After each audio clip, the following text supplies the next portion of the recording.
to Speak Life, your uplifting Christian podcast with hot topics and inspiring special guests. I'm your host, Shane Franks. Guys, welcome back to Speak Life Podcast. This episode is brought to you by Dalton Collision. If you found yourself in a fender bender, go to Dalton Collision, ask for Chris. They'll get you looking good. He'll deal with the insurance and everything.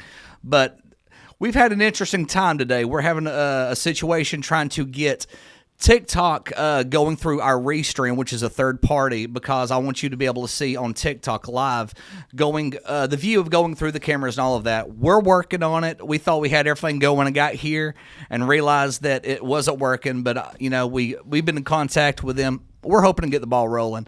But I want you to watch this all the way to the end. We've got an awesome guest here with an awesome story. He's going to tell his story of a dream of the rapture.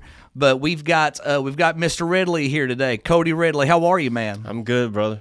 I'm good. I'm glad to be here. Well, we've been talking back and forth a lot on Facebook over the last couple of years, and he ended up telling me a little bit about a dream that he had. And we've been talking about him being on the episode for a while or being on the podcast for a bit. So he's here. We're going to do this. And go ahead and start telling me a little bit about yourself. Well, I'm married, and I did have a house full. You did have a house full? I did have a house full. I'm married. Did you throw your kids out? No, they flew the coop. Oh, okay. They flew the coop. But they were adult children. They were my wife's kids, but they're like mine. I think of them like my own. But did they ever tell you that you're not their real dad? Did they ever say that? Because you would have said, "Well, you don't need to eat my real food, right?" right. No, they like to call me for help and stuff, and that's cool. And I try to help the best I can. I don't know if I'm much help though. Yeah, I might make things worse. Well, you're there. I mean, apparently that's important. So no, they call me when they need me, but and they're all 20 somethings. They're 29, 26, and 20 somethings. So they're pretty independent. They're great kids, man. They're great people. They all are in the faith. They all go to church.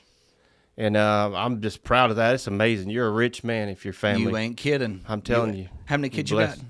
I got 2 of my own, and I got 3 with her. Okay. Well, so they're hers. You trying to build an army? I'm building an army. All right. So have you always been in church? Not always. I've always had a measure of faith and always knew that there was something there. I was raised in church. Yeah. My mother didn't take us to church. Okay. We went to stay with my grandmother's, Betty Vick. She's a local Dalton person. She grew up in Dalton Church of God, and we went to Dalton Church of God. Okay. That later became Cross Point, right? Right. Yeah, I graduated from Pathways. Yeah, I remember Danny Mays, and I was to this day I remember being a kid, and Miss Paula Holmes in the children's church. We'd sing Father Abraham in the hallway. Okay. You remember? I don't know if you remember Paula Holmes. But I do. Yeah, she was a teacher over there at Pathway. Yeah, that's a long time ago. But sure enough. But I wouldn't say I was saved at all. I mean, I just went through the motions like a lot of us do, going to church and probably didn't get saved till I was I was 15 years old. And I really got saved at Dayspring Church over in Chatsworth. I don't know if you remember Dayspring Church. I heard of the name. Pastor 𝘀𝐻𝐵𝐿. Okay. Yeah, and that's when I got on fire for God, and then sat under him for a while, and I just took the ball and ran with it, man. I mean, I was head over heels for Jesus at the time. I was just didn't know that much about him. I studied the Word as much as I could. I went to church every time the doors were open. But, I later on, the church broke up and we went to Springs of Life. Yeah. But I backslid, got into law enforcement. I'm trying to give you the highlights here. Yeah, that's good. I backslid because it's a long story, but I backslid. I got into law enforcement. But I still always had a measure of faith, and I still always had my faith there, and it would gnaw at me, But yeah. So did you work for the county, or who'd you work for? Law enforcement. I started with Dawson County Sheriff's Office. Okay. Tell you how old it was. I graduated how long ago? I graduated Police Academy in 1998. 1998. Yeah, 1998. Yeah. And I had to pay my own way down there. It was something else, man. Yeah. It was, like they didn't take the cost of it or anything, or send me to the academy. I had to go myself. They're going to get the devoted. If you wanted to do this, you were going to prove that You're going to prove that you wanted to do this. Yeah, I think my starting pay at Dawson County was, the only reason I can remember it because it was the same as my badge number. It was $678. 678. I made $678 an hour. At least you didn't get 666. So. No, I know, right? We might have had to rethink career choices. Absolutely.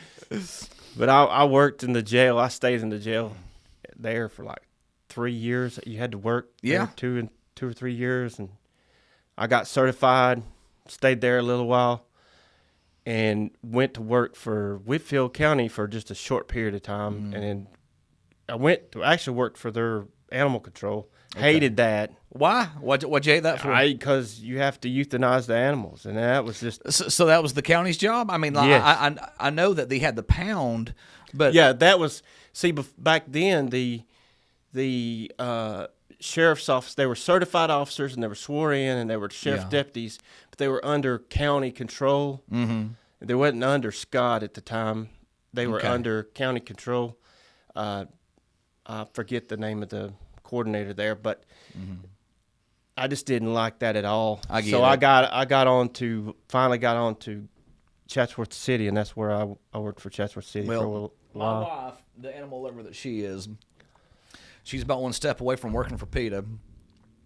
But that's the reason why she didn't become a veterinarian, because the hard part of having to put animals to sleep. So it was awful because I love animals and I love dogs. Have a love-hate thing going on with cats.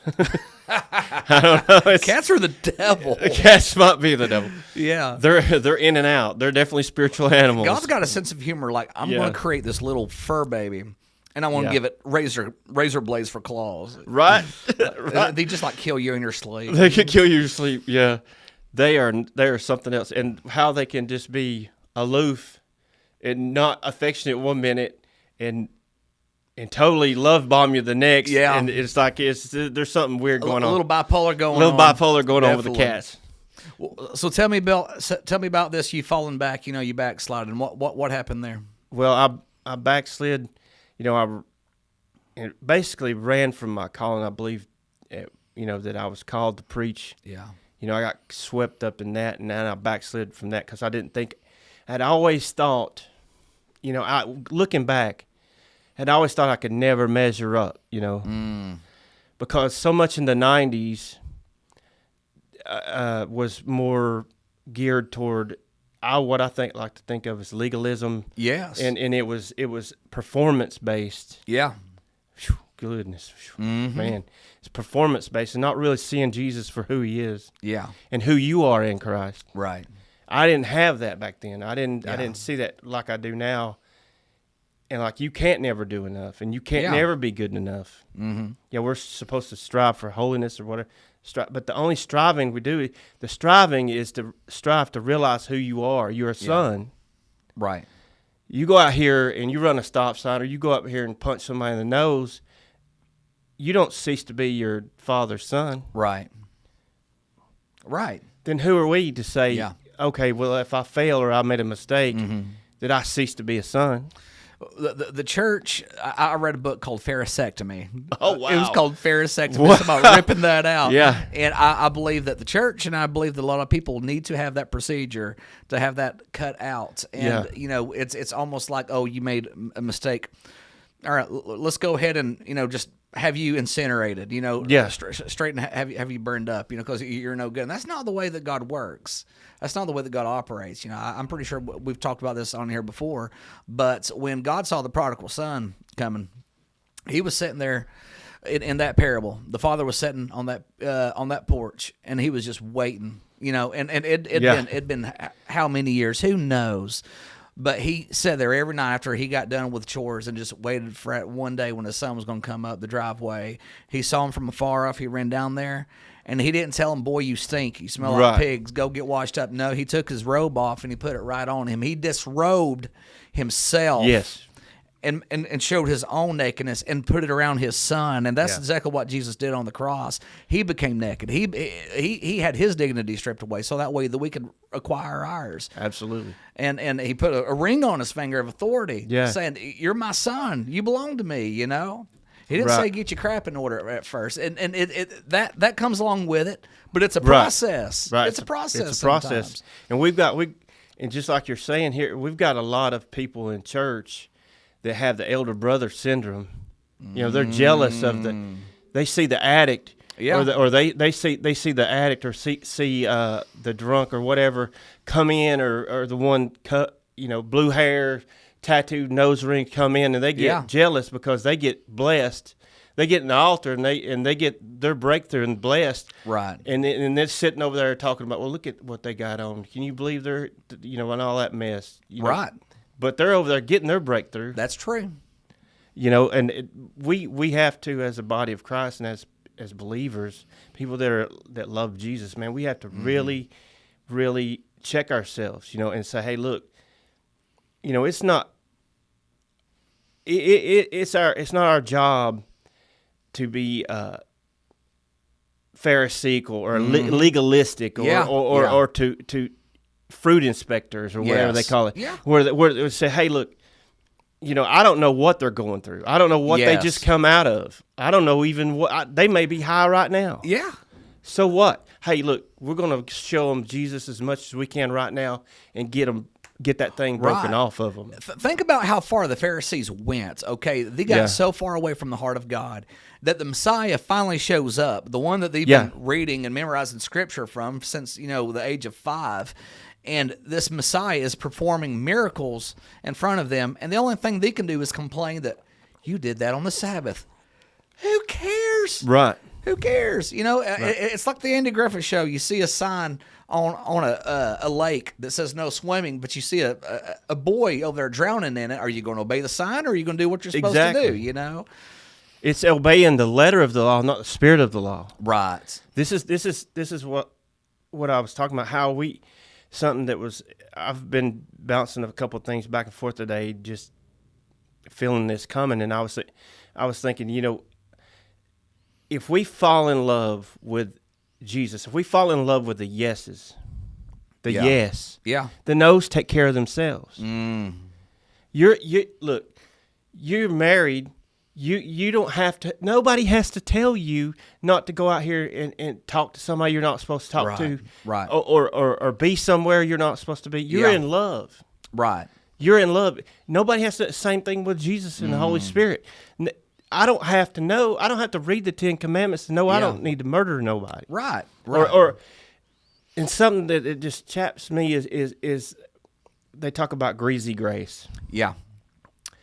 Well, the only reason why you would even question or even have that way of thinking is if you're not in love. If you're in love, you're not looking at grace that way. Grace. How far can I go? How far can I go? What can I get away with? Because what you need to be asking is how close can I be with my loved one? There we go. How close can I be with my significant other, which is Jesus? Yes. So yes. How I'm in love with. You want to be so far in love with Jesus, or so in love with your wife, or so in love. All the above. You want to do that to where these things don't even occur to you. Yeah. These things that you don't have to have no divine revelation. Right. Yeah. It's because it's in there. Yeah. It's in there. So changing gears a little bit. Oh yeah. I'm sorry. No. This is good stuff. This is good stuff. But do you care to talk about your time away from God? Oh, absolutely. Go ahead and tell me a little bit about that section of your life. And I know sometimes that ain't easy. No, it's not. It's not easy at all, because I went down through there, brother. Okay. I went down through there pretty hard. I got out of law enforcement. I went to work for Mohawk customer service. This is the short version, because I'm trying. If it was customer service, was it down there in Sugar Valley? No, before they moved. Okay. Before they moved. Got you. I worked for Sandy Chastain up in Duval Road. Okay. And under the call center, which I really enjoyed that. But at this time, I had gotten back. I'd gotten back, started going back, started ministering some at a local church. Church in south end of Chatsworth. Place to worship church, you might be familiar with it. I got fired up, been speaking, doing all this stuff. Had powerful revivals. I mean, some of the most amazing services you've ever seen and experienced in your life. I mean, I would put it on par with some of the stuff I even experienced at the ramp. Or I've been to the ramp. I've heard Damon preach in person, and followed him for years. Things started getting a little dicey after the revival, and after everything, things started getting a little crazy. There was things going on in my personal life. Okay. I went to go see a friend after things got a little bit rough in my life. I was dealing with some things of marriage. My first wife. Yeah. My marriage to my first wife was looking bad. It was going bad. Everything started closing in on me. Yeah. It was like after this powerful move of God, and after this experience. Well, the devil didn't like it. Oh no, oh no. He don't just hand over his territory. I mean, I experienced some. You experience stuff like gossip in the church and people talking, and with you got clear evidence to the contrary. It doesn't matter. People gossip. Think you're doing something when you're not. You obviously don't. You're not doing it. Well, I spare you the details, but the thing about it is everything was closing in on me, and don't worry about details. Details is why we're here. Right. I believe in transparency. So whatever you're comfortable with, I'm comfortable with. I'm going to explain how I got there. Okay. Because it gets a lot worse. Okay. Things go bad at church. Things go bad at my work. Things were already bad with my marriage to my first wife. And I'm there with her with I had one custody of my son. That was going on at the same time. Had one custody of my son, Wesley. Had Sophie, that's my daughter. Yeah. But everything started closing in on me. Stuff started happening at work, and I was like, man, I have got the message, Lord. Yeah. Something needs to change. But apparently it didn't stick because the people need to know this, that they need to, and I feel comfortable sharing this because it's part of who I am. Sure. And after that, me explaining my brief past and the highlights, I wanted to get to this part because I wanted to see I wanted to share how far God has brought me here now. Yeah. And that is, I went to visit a friend. And this was to help them do something around their house. Yeah. I had no idea. Yeah. Had no idea what this guy was into. No idea. This was an old friend that I'd worked with years ago. Right.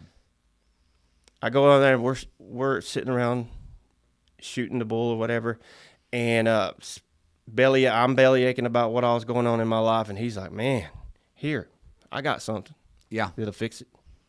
I was like, "What?" And at this point in my life, with all the stuff that was going on at the time, marriage, church, work, everything, I was like, "Oh, why not?" Right.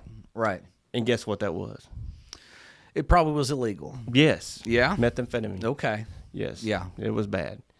And I was like, oh, my God, I feel amazing. Right. But it was awful.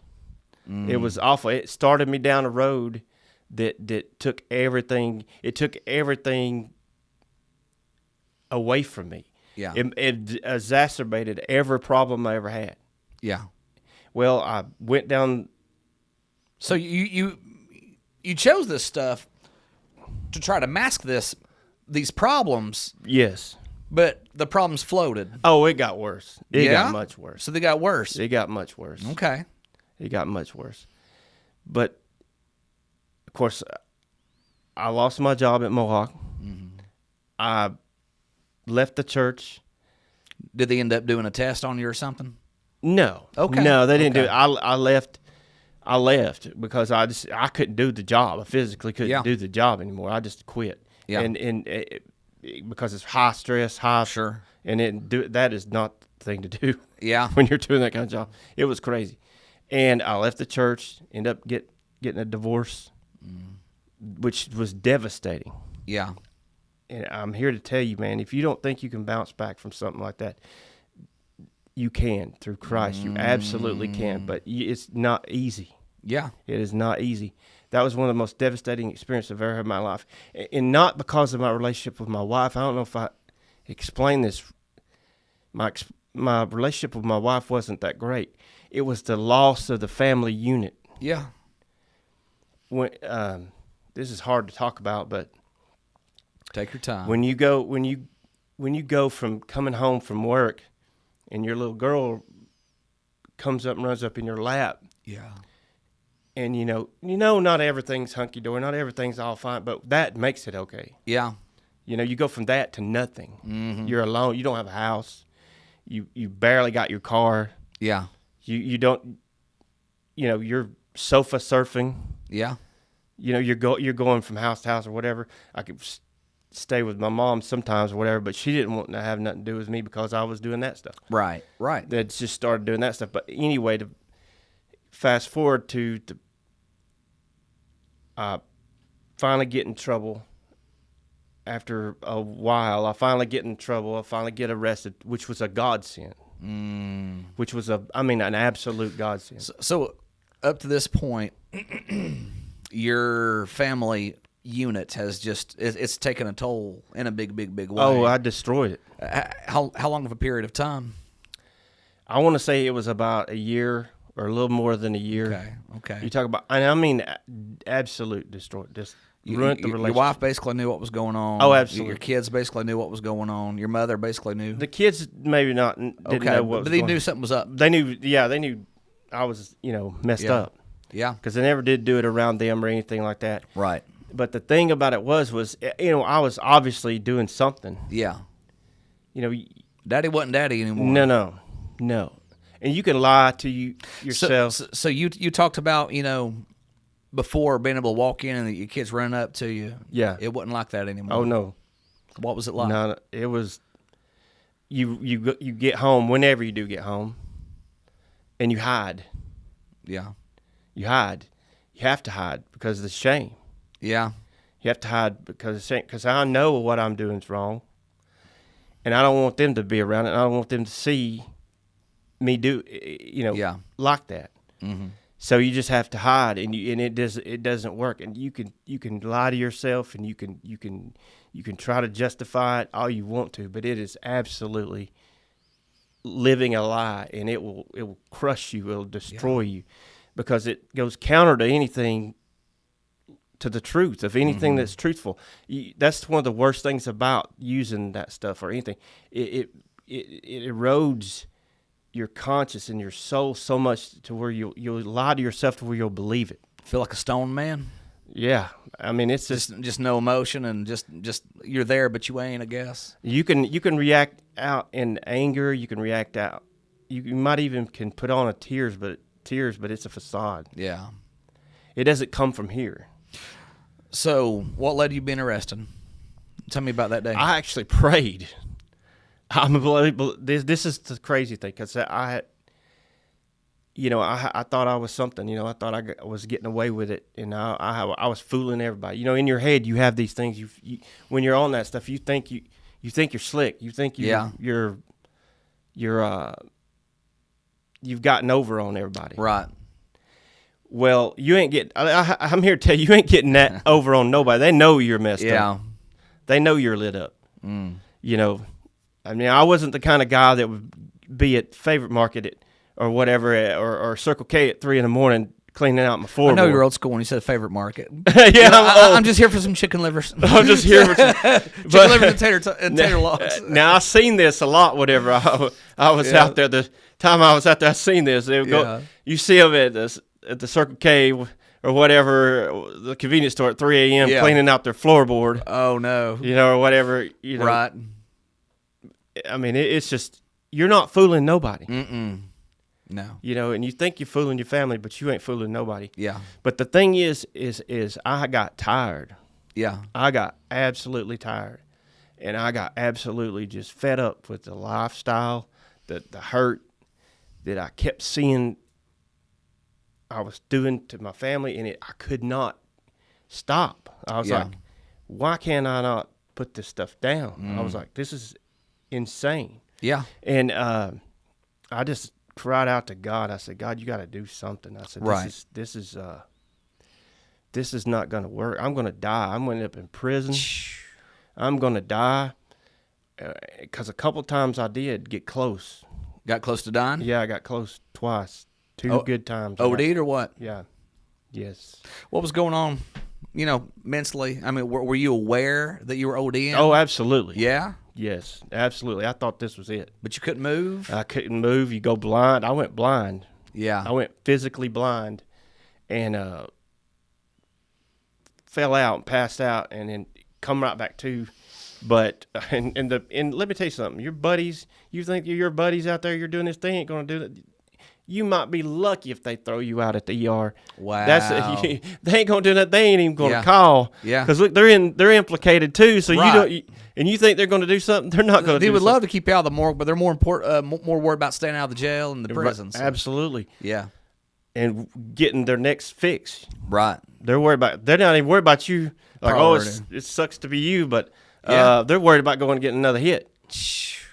And I mean, it's that bad. All right. So take me back to that day you got arrested. Was one night over here on 5th Avenue, and I was at this place. I had a bad feeling about going there anyway. Were you buying? No, I was actually going there to share. Okay. Basically. Okay. And I was guilty of sin. Yeah. I was guilty. So the thing about it was, we've all been there. The thing about it was I had a bad feeling about it, and the time I kind of felt all this coming. That's what's crazy is I felt all this coming, but I was so tired and run down and wore out and strung out, whatever you want to call it, that I wasn't even alert enough or didn't even care to stop it. Yeah. Because I saw it coming a mile away. I was like, oh my goodness, here we go. Yeah. I go upstairs, I do my thing with them. Bear in mind, I'm out. I don't have anything with me. I don't have anything on me. Yeah.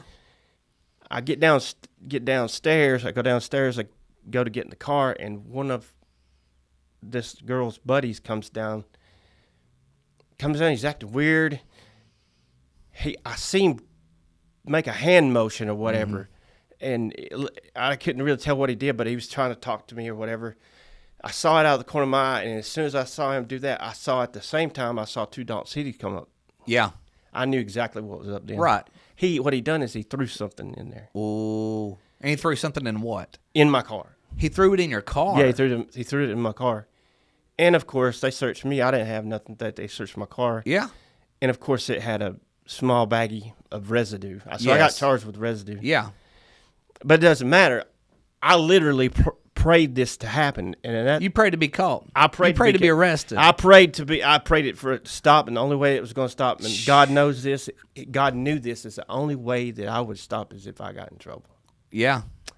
And I hugged that cop. I know people may not believe that, but I hugged him right there on the spot. Yeah. I hugged him right there in front of his buddy that was there. Yeah. I said, I'm tired. Take me there. Take me to jail. What was his response? You know what? He wasn't surprised. No? He was not. And I can't believe he let me hug him. Yeah? So he let you hug? Yes. Wow. I said, I'm tired. I said, I'm done with this. I said, I'm done with this. I don't even care. I said, I don't even care about the car. Don't even care about the car. Yeah. We left it there. Yeah. Didn't even tow it. Yeah. And that started my journey back. Listen. How long did you go away for? I didn't go to listen to this. Okay. This is crazy. This is nuts.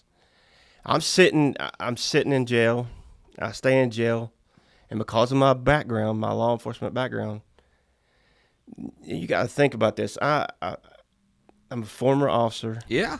I've preached in churches. Yeah. I have a calling on my life. Yeah. And here I am sitting in jail with this charge on me. Right. I mean, I'm thinking, man, what in the world am I going to do? Jail ain't good to ex-officers. No, it's not. It is not. No, it's not at all. No, it's not. But I made it fine in jail. But I sit in there, And the only thing I asked my mother to bring me was a Bible. Right. And I read that thing every day. And, of course, I made my phone calls or whatever. I called her and I talked to her. Of course, she's not believing anything I'm saying. Yeah. You know, she's used to the old me. Yeah. The me that was, and rightfully so. She thinks you want to take those pages, roll them up. Yeah. She wants, this is all an act. Just to get back out and do it again. Right. This is all an act. That's all it is. But she wasn't buying it. She wasn't buying it. But I spent only about maybe say 6 months. I think I was in there about 6 months. I had to get moved to solitary, or be segregated because of my past, because of being a former officer. They had to segregate me. Yeah. But which is very lonely. I mean, you want to talk? You're by yourself. Were you in solitary for almost that long? 4 months of it. Okay. Yeah. Okay. Yeah. That was rough. That was hard. Oh my! But you got a lot of time to think. A third of a year. Yeah. Listen, this is another thing. This sealed this into my every fiber of my DNA, and I want people to hear this. That I sat in that jail for that long, 6 months, whatever. And I would call the bondsman and beg them to do something over and over again. That bondsman got so tired of me calling. Yeah. He said, I want to tell you something. He said, I'll do this for you right now. He said, you get one of your buddies. You get one of your buddies down here. Give me $100. I'll get you out tonight. Wow. $100. You call anybody. Yeah. Get them, bring in $100. Yeah. And I did. I called them. I called everyone I could think of. Not one person. Not one person? Not one person. Not one person. You know my mama's not going to get me out of jail. Oh, she knows I was supposed to be sitting. Wow. But she's like, let them soak in there for a while. Oh, yeah. But I just want you to realize that. I want people to realize that. And that was God working. That was absolutely. Yeah. That was God absolutely making sure that this stung enough that I would never. You needed a little bit more time with your Bible. Yeah. Did you have your Bible in solitary? Yeah. Did you? Yes, that thing was huge because of all the protocols they had in jail and all that stuff that you can only have certain things, whatever. And because I didn't have my glasses in jail or whatever. So it was a big print. So she got the biggest one. I mean, that thing is one of them big old family Bibles. You were so blind it had the pop-ups and everything. Yeah. You can feel Jesus. Yeah, I can feel Jesus. But no, I sit there for that long and I kept putting off my court dates because, they want to get you through the system. Yeah. I kept putting them off. Because I was getting clean, sobered up, whatever, and something kept telling me, put it off, which is crazy. It sounds completely backwards. I didn't know you had that choice. I thought once it was your time, you're just standing before the man tall. No, you could ask for continuances. Okay. But this is the thing, is that I got this real hot shot court-appointed attorney, and my cousin, I'm not going to say who he was. And that's a public defender, right? Oh, yeah, public defender. Okay. I'm not going to say what it was, but this one particular guy,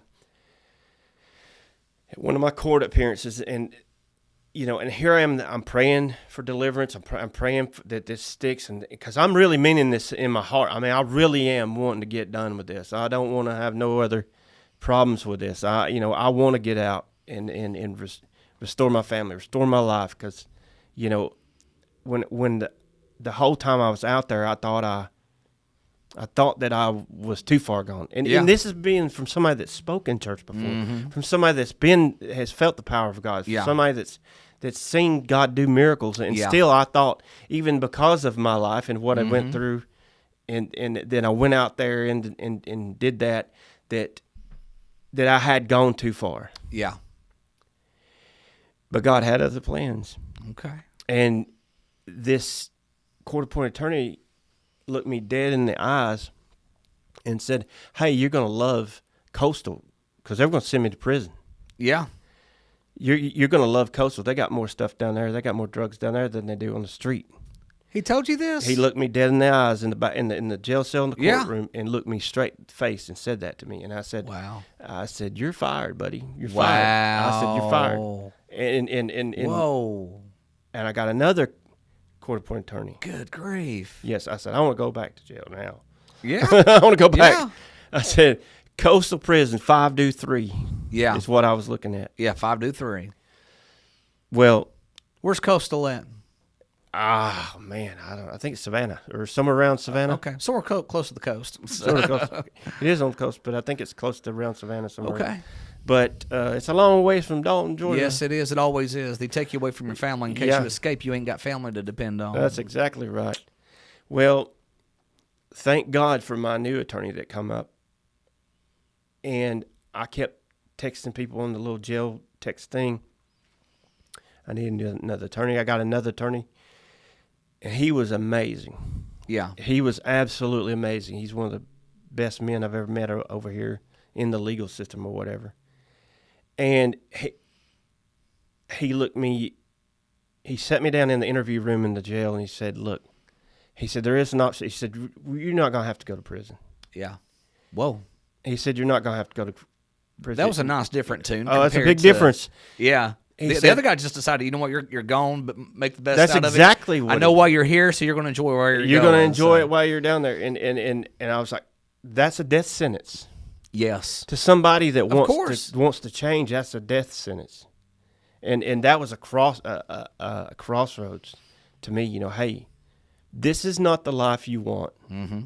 You got this plain in black and white. Right. You want to keep on doing this? You can go down there. You can stay high as a kite down there. Yeah. Might get stabbed up, might not. I don't know. You know, die and split hell wide open. Right. Who knows? I don't know. Yeah. I wouldn't. I mean, you couldn't have convinced me I wasn't going to go to hell. Right. And I was supposed to be saved. But you were saved before. Right, exactly. But to me, I'm thinking, you know. But what did you feel in your heart? Yeah. You were saved before, but you felt in your heart I that felt. what? Man, I don't know. It was And the reason why I'm asking this is because there's a lot of people that believe that once you're saved, I'm sorry, that you're saved for the rest of your life. So I want to know what you felt in your heart. In my heart, I felt I'd have busted hell wide open. Okay. I mean, that's what I felt in my heart. I mean, I don't know. It'd be ultimately up to him, but Right. I don't know. It just didn't. There's no way. If I'd have took that route and went down there and got killed in prison or got OD'd in prison, and they do it every day. It happens every day in jail. Yeah. Yeah. You know, especially former law enforcement going to prison. Right. I mean, come on. Right. I don't think. I They, mean, got, I can walk they don't got any of those gangs down there. No. And the thing was, this other attorney comes to me and he says, look, you have to do a little bit more time, and then we'll get you time served, or there's this other option. Mm-hmm. He said it'd be the hardest thing you ever do in your life. Yeah. He said, but if you do it, there's no more jail. You get out now, and he said, but it's hard. Yeah. He said it's a drug court program, and it is. I mean, it's the hardest thing you'll ever do in your life. Yeah. And it's because they are in your business. Yeah.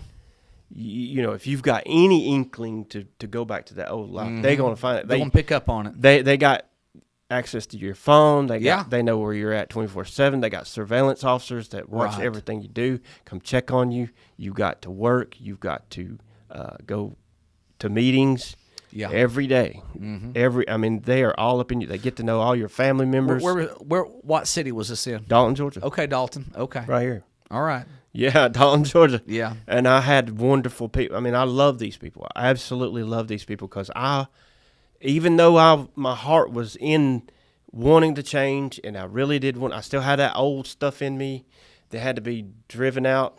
Yeah. And it took Jesus. It took faith and hard work. Yeah.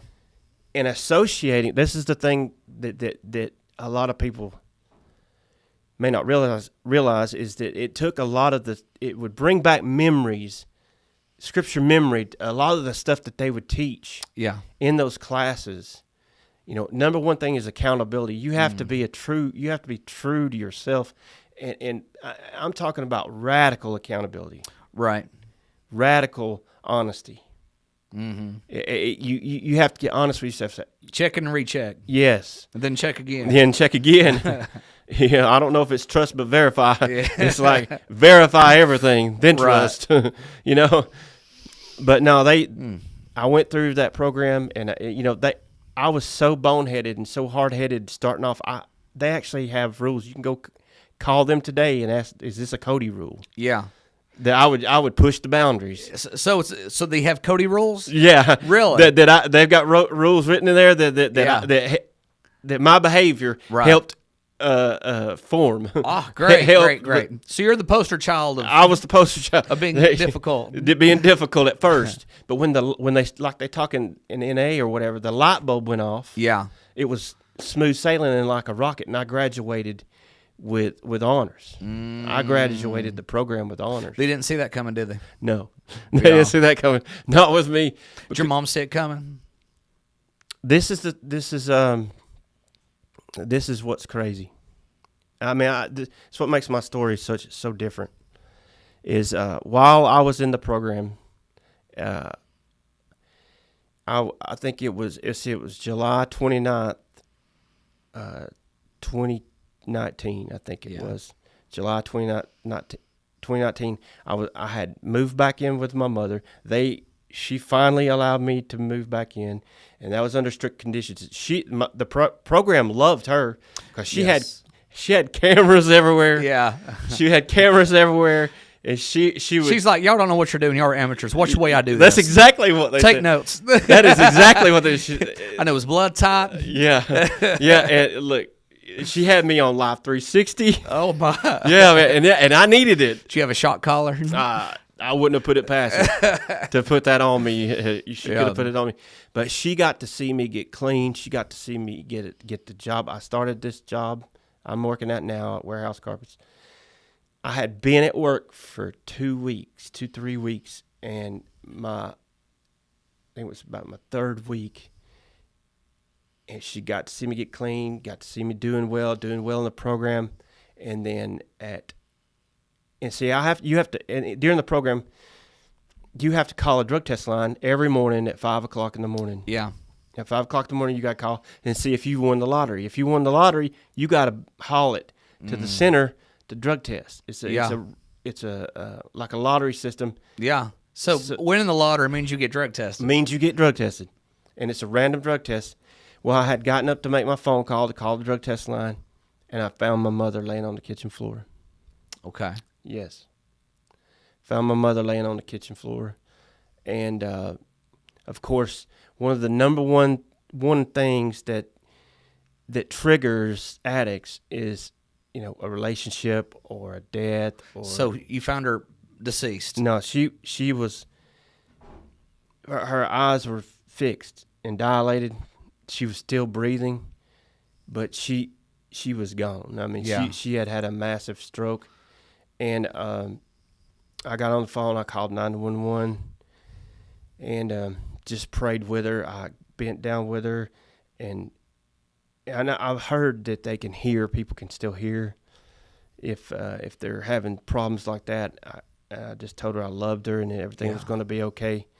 I got the ambulance there, but the first thing I had to do was call my coordinator and say, "Hey, look, what do I do? I'm calling this drug test line. I'm supposed to call the drug test line, and I found my mother." Yeah. And they freaked out. Right. Because they think automatically that I'm going to go run and use. Yes. Because of the trigger, right? Of course. Well, I didn't. I met my coordinator. My coordinator actually got to the hospital. She had lived a pretty good ways away in Cleveland. She got to the hospital about the time we did. Not longer. Not too far from the time I got there. And they were just watching me like a hawk. But, of course. But we went through that, and I still graduated with honors. But that's just,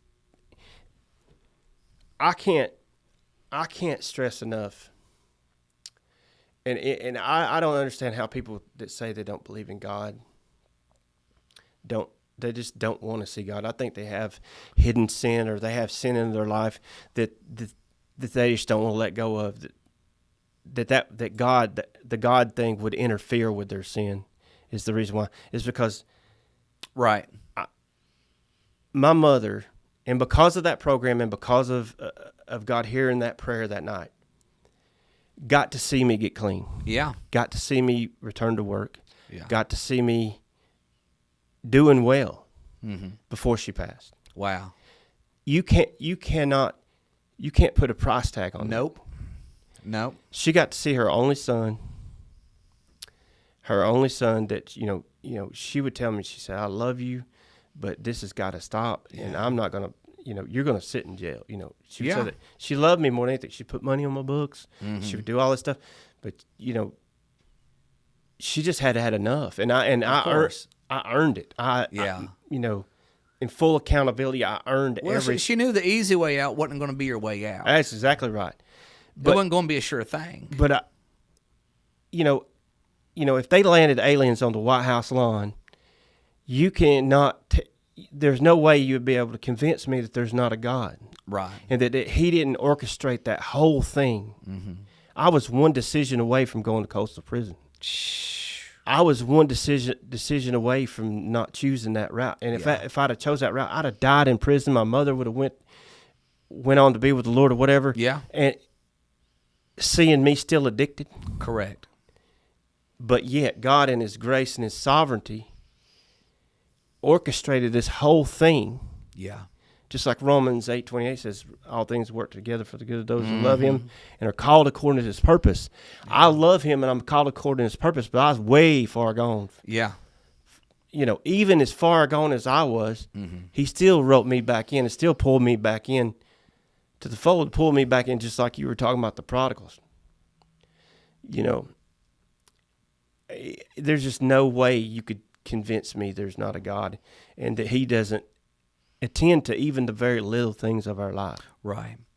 I want to make sure we have enough time for your dream, but before we get there, I want to know, where are you at now as far as ministry? Tell me about your life now.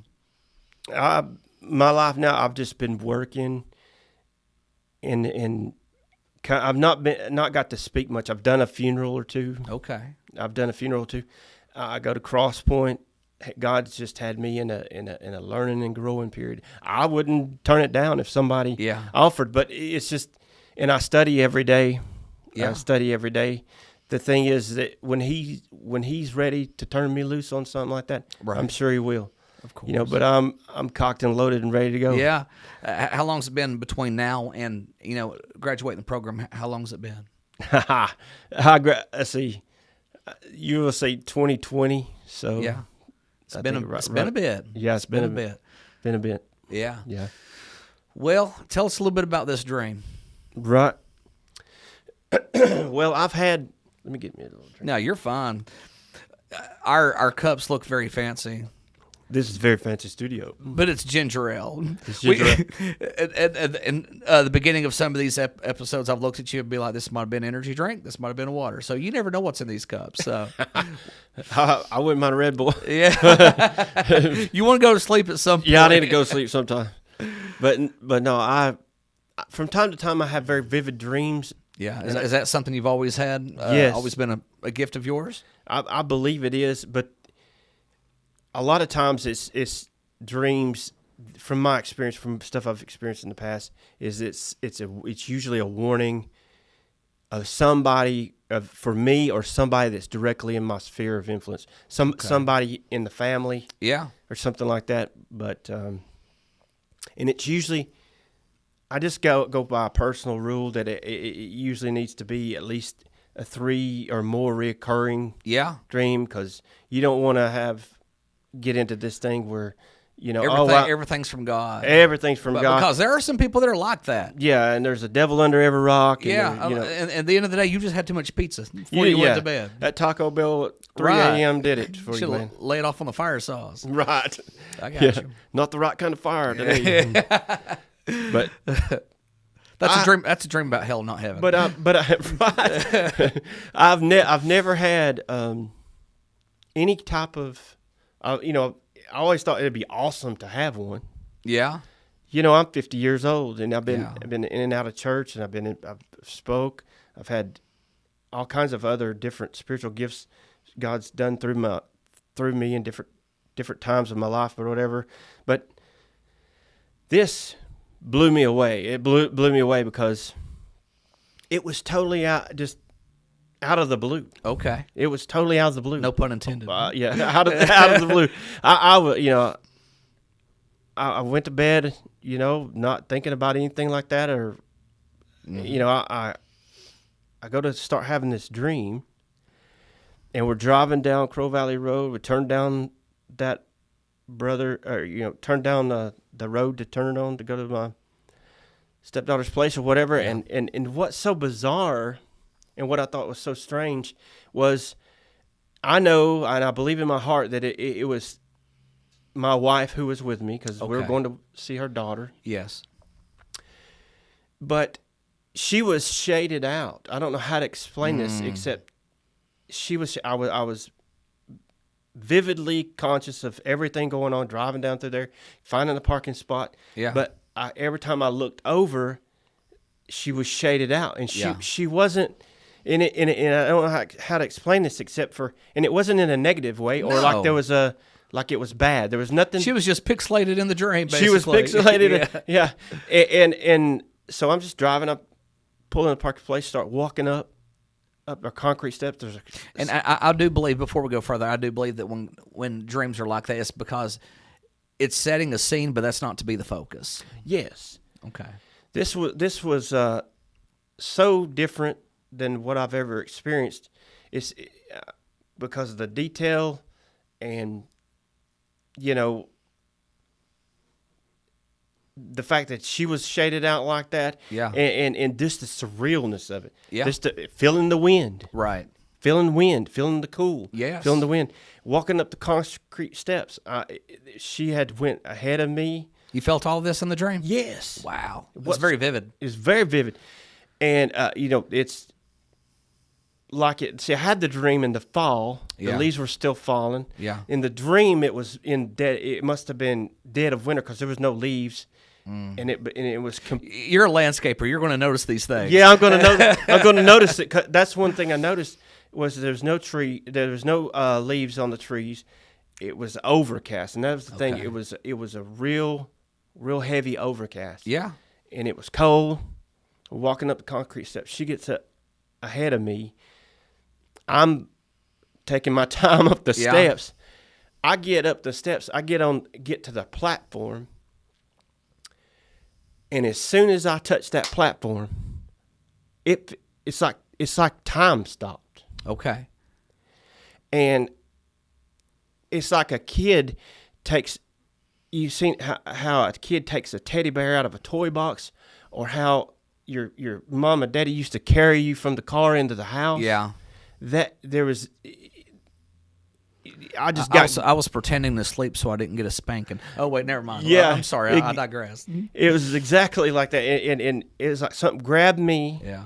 And pulled me out of the. You got the steps that go up to the breezeway. That's what that's called, is a breezeway between the two apartments. I'm sorry about that. No, you're good. I got the steps that goes between the breezeway. Well, I'm in this open breezeway. I go up the steps and get to the platform.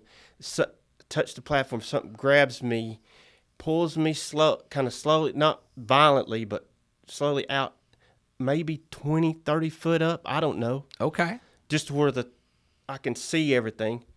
Still can't see her. Yes. Just gray little whatever pixelated thing, blob or whatever. Boom, like that right there, just gone. Yeah. Shot up through that.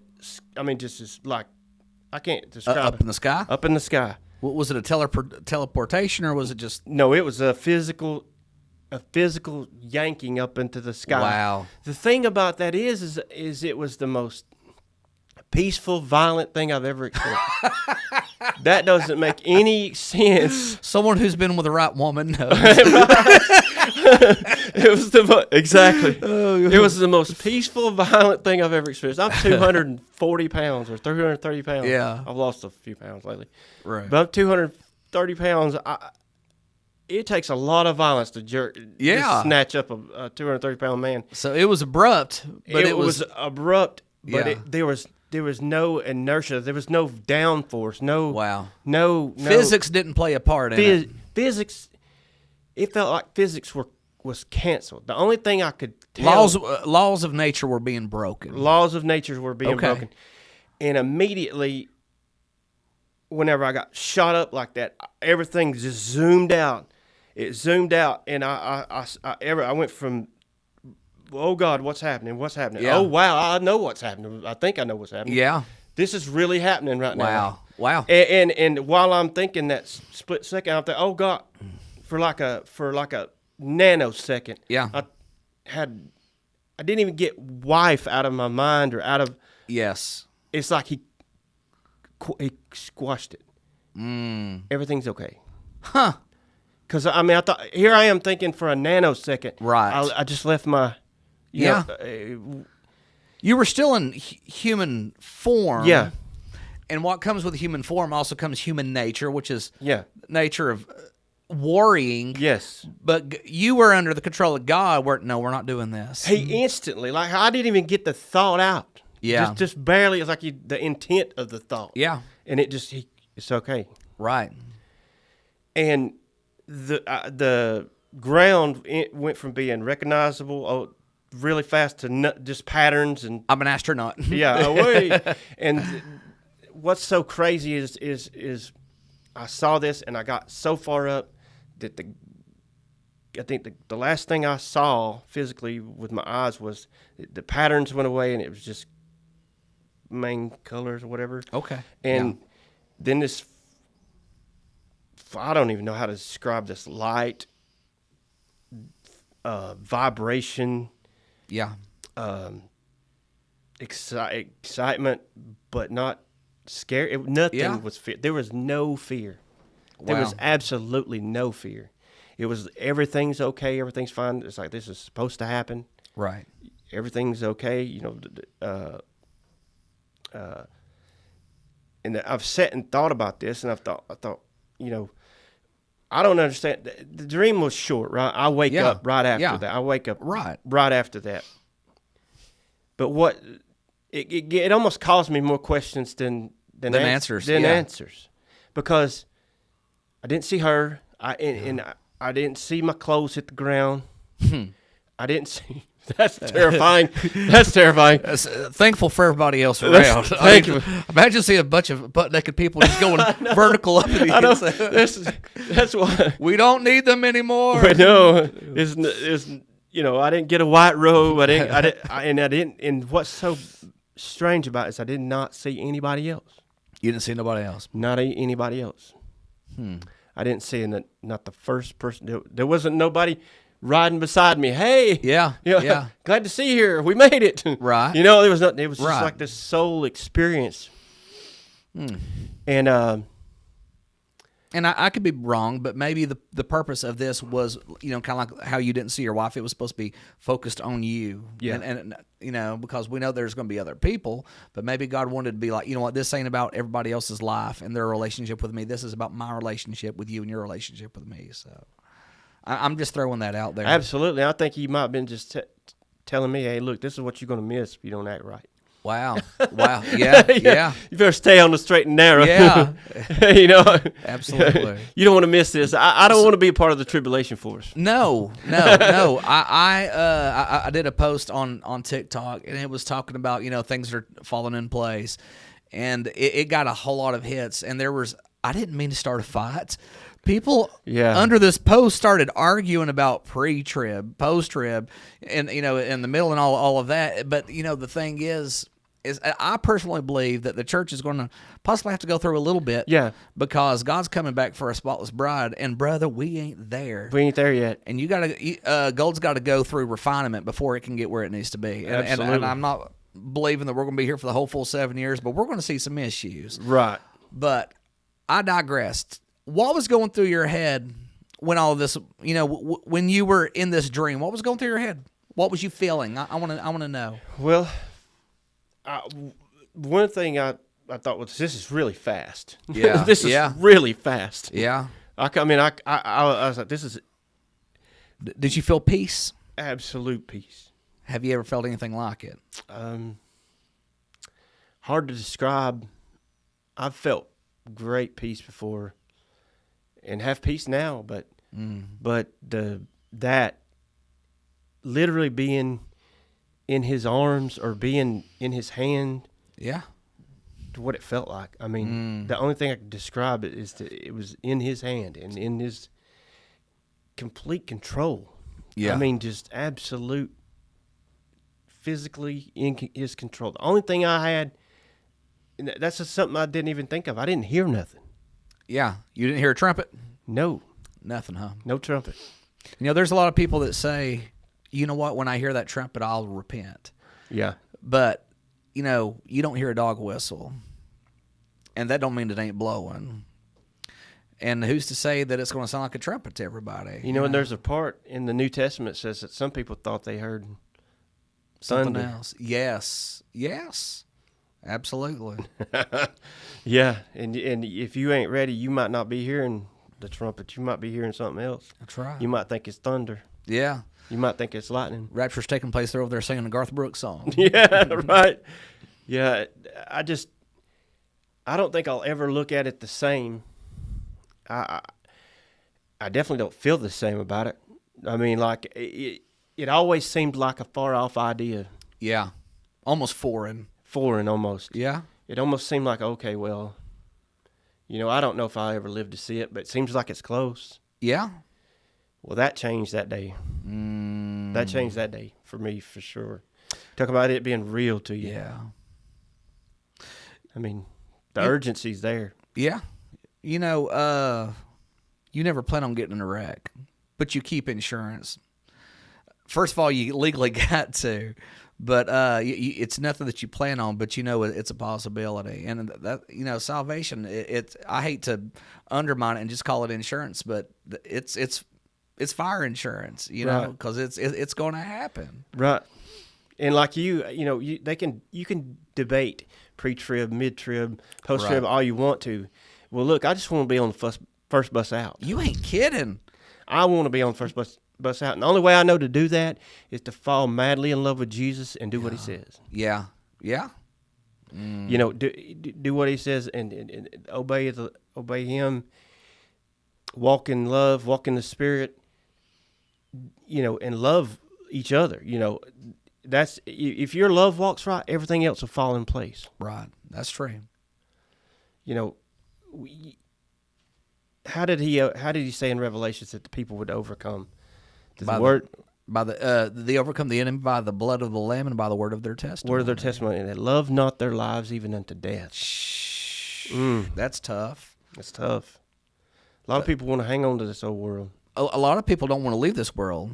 Yeah. And even though they know how good heaven is, they don't want to leave this world because they've not felt full fulfillment in this world. That they're like, there's things I haven't experienced, but there's nothing in this world that can be greater than what's prepared for us in glory. And I've heard believers say this, and it rubbed me a little bit wrong way. And they said, well, you know, I want to see my kids grow up. I want to see my you know, life. They got certain goals in life they want to do. I want to do this before anything like that happens. Yeah. You mean to tell me you would forfeit walking with him in the cool of the day? Yeah. Like how that's right. The way that it was intended at the beginning. The way it was intended. Before we screw things up with sin. Absolutely. Hand in hand. For college. Right. For a car. Yeah. For driving experience. You get to drive something wild and heavenly. Yeah. Chariots of fire, baby. I've had this conversation in my own head before because it's been a long time since I've got to get on the old trails and stuff. I've always been four-wheelers and dirt bikes, okay? Yeah. And I've always wondered, like, God, because I know people who I'm really good friends with who's had heaven shown to them. They got to visit there, and God showed them their cabin, and it was designed for them. Okay. Yeah. This woman, I'm gonna tell a little story here. She had a volleyball court in front of her cabin right beside the lake. Her name's Coach P. Yeah. Because that's what she liked. And back in the day, she was a wild woman. She was down in Mexico and helping some kids, you know, in a group, and some kids that came down the road that were troublemakers were coming and trying to cause havoc and bully them and, you know, destroy equipment. Well, she had one heck of a serve.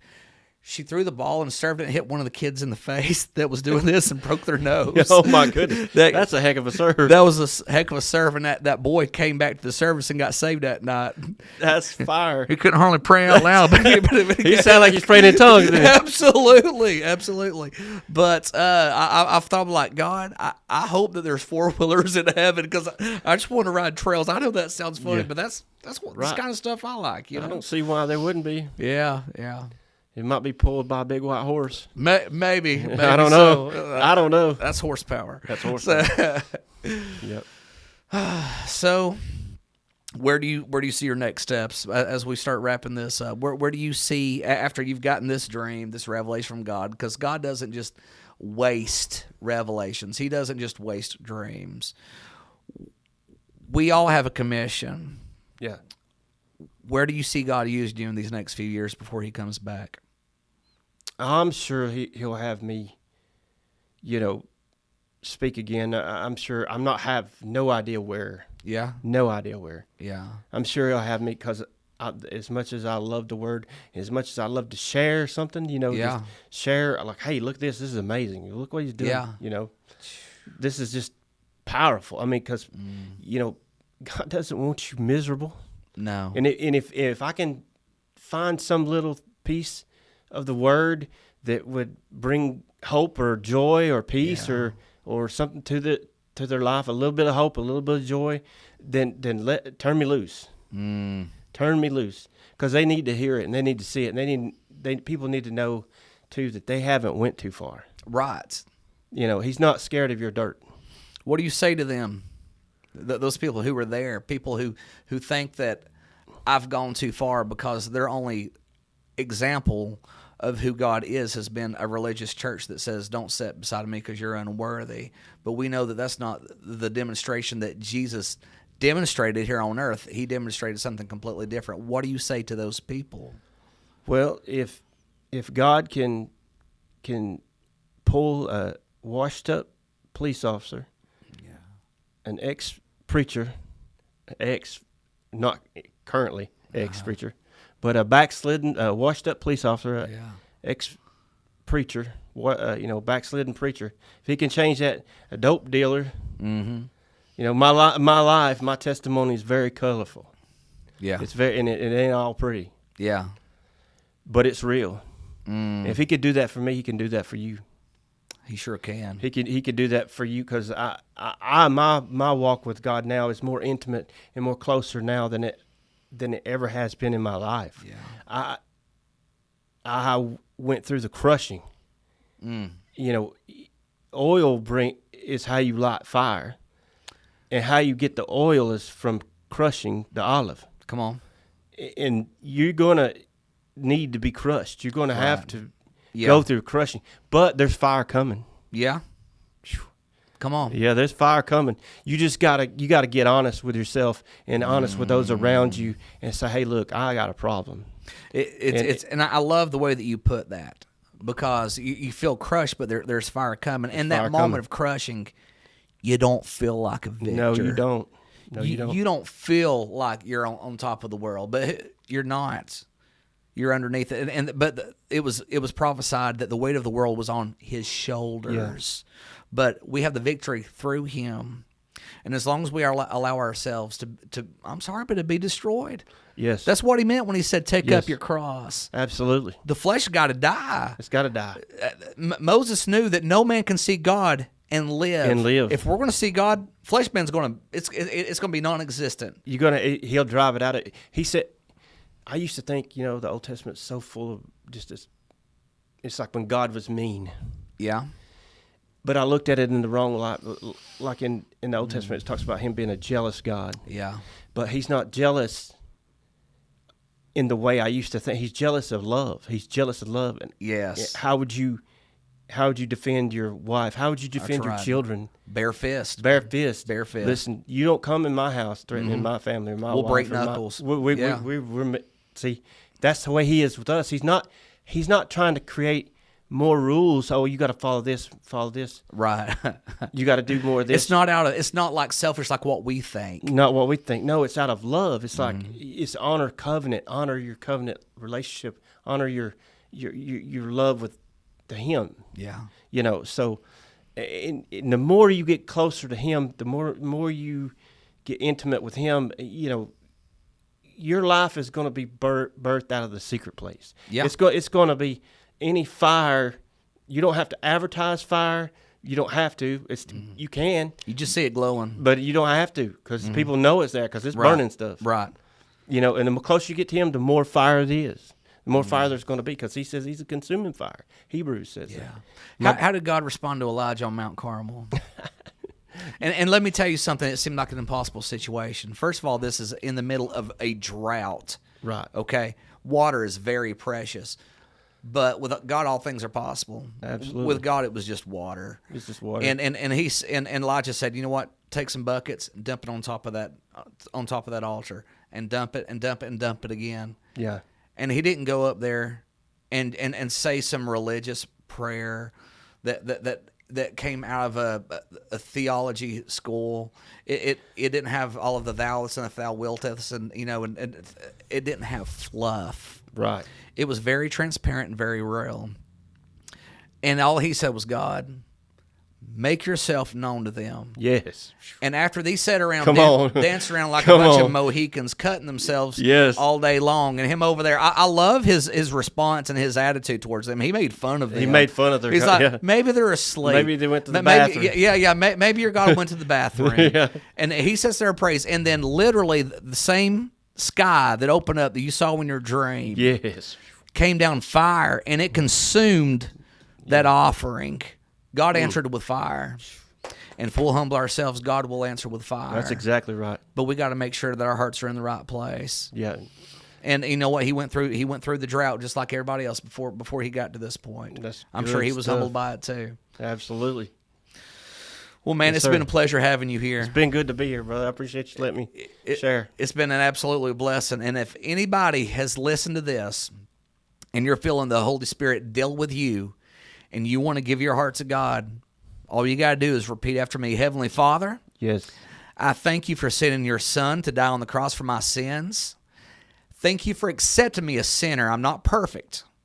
But God, I accept you, a perfect God, as my Savior. And Lord, I accept you and thank you for accepting me in Jesus' holy name. Amen. It's Amen. literally that easy. Yes. Go tell some friends, some family about what God's done for you, and find yourself a good church. You know what? Churches ain't perfect. All you got to do is find one that teaches the Word of God and that lives it, and get yourself plugged in and ask yourself, how can I grow the kingdom of God? It ain't all about us. It's about growing the kingdom of God. Amen. Thank you. Thank you so much. You, This has been a great episode, and I look forward to seeing everybody's comments and stuff. But as always, we'll see you till next time. God bless. Speak Life has been brought to you by Whitfield Murray CASA. Would you like to encourage a child in foster care? You can make a real difference in a child's life and help them thrive by becoming a CASA volunteer. Court-appointed special advocates are child-focused volunteers, especially trained to support and protect the best interests of kids in foster care. You can become part of the local team of good neighbors by joining the next volunteer training. Call Murray Whitfield CASA or visit Murray Whitfield CASA on Facebook. If you're looking for a unique, child-focused volunteer opportunity, this is it. And by Grant's Golf & More. For Dalton's best selection of golf supplies, come to Grant's Golf & More. All of your top brands for clubs and equipment from pre-owned to brand new, including Strix on balls. You can be fitted on site using their state-of-the-art golf simulator. Grant's Golf & More is also your go-to for trusted club repair, conveniently located on Cleveland Highway in Dalton Village Shopping Center. And also by Honey Baked Ham, the perfect place for your holiday party trays, office parties, gift cards, family holiday dinners. Honey Baked Ham is a great place for a quick lunch. Also come in and grab Honey Baked Ham's Take and Bake Sliders. Your family will be thankful you did. Honey Baked Ham can be located on West Walnut Avenue, Dalton, Georgia, and Brahmans Plaza, or call 706-277-4966 to place your order. And also by Peak Fitness, open since 2007 with a 23,000 square foot area, open 24 hours a day, 7 days a week. Check out their pro shop with clothing, protein bars, protein cookies, cooler drinks, and energy drinks. Also check out their smoothie shop with protein smoothies and fruit smoothies. They have a daycare, tanning beds, infrared sauna, hydro massage bed, group classes and bungee classes, and a huge variety of machines and a free weight area. Also, personal training is available. Located at 1021 River Birch Parkway, Dalton, Georgia, right off the bypass. Come sculpt the best version of you've ever seen.